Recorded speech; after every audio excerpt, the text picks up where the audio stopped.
আমাদের রাজ্যের মুখ্যমন্ত্রী শুভেন্দু অধিকারকে বলছি, আপনি পশ্চিমবাংলার একটা ছেলে একটা ঝান্ডার মধ্যে একটা পতাকার মধ্যে থুতু ফেলেছিল, সে নিয়ে আপনি বলেছিলেন যে কি এই ছেলেটিকে আমি বিজেপি যখন ক্ষমতায় যখন আসবে তখন তাকে শাস্তি দেওয়া হবে।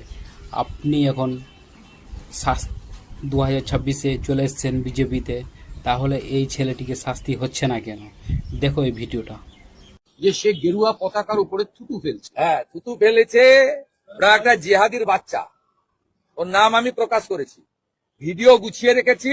মে মাসে বিজেপির সরকার এলে যোগী আদিত্যনাথজির মতো ওই জিহাদির বাচ্চাকে শুকনো লঙ্কা জ্বালিয়ে ধোঁয়া ওর নাকে ঢুকাবো।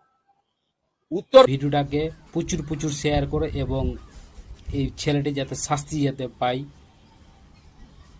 এবং ভিডিওটাকে প্রচুর প্রচুর শেয়ার করো। জয় শ্রীরাম।